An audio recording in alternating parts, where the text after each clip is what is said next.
بھارت کی جانب سے کشمیری عوام کی جائیداد و املاک کو قبضے میں لینے کا سلسلہ نہ صرف جاری ہے بلکہ مودی حکومت کشمیری عوام کو اپنے ہی وطن میں بے گھر کرنے کے مذموم اقدامات بھی کر رہی ہے۔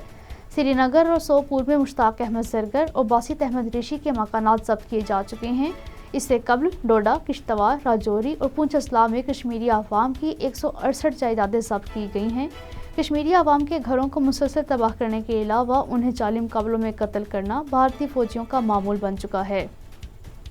انجمن اوقاف جامع مسجد سری نگر نے میر وائس عمر فاروق کو گزشتہ روز بھی نماز جمعہ کی ادائیگی سے باز رکھنے اور انہیں جامع مسجد جانے سے روکنے کی کارروائی کو حد درجہ افسوسناک قرار دے کر ان کی فوری رہائی کا مطالبہ کیا ہے۔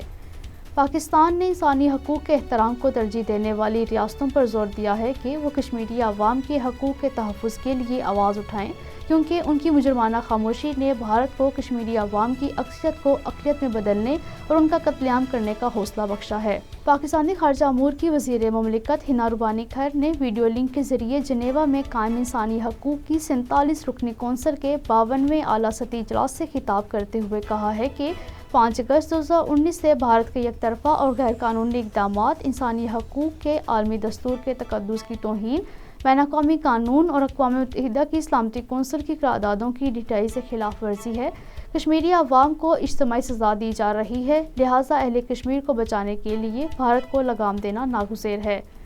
بھارتی کانگریس کے رہنما اور ممبر پارلیمنٹ راہل گاندھی نے کیمبرج یونیورسٹی لندن میں ایک لیکچر کے دوران کہا ہے کہ بھارتی جمہوریت خطرے میں ہے اور مجھ سمیت کئی سیاستدانوں کی نگرانی کی جا رہی ہے۔ تحریک حق خود ارادیت انٹرنیشنل نے کہا ہے کہ بہادر کشمیری خواتین بھارت کے غصبانہ قبضے اور سماجی استحصال کے خلاف سیسہ پلائی دیوار ثابت ہو رہی ہیں۔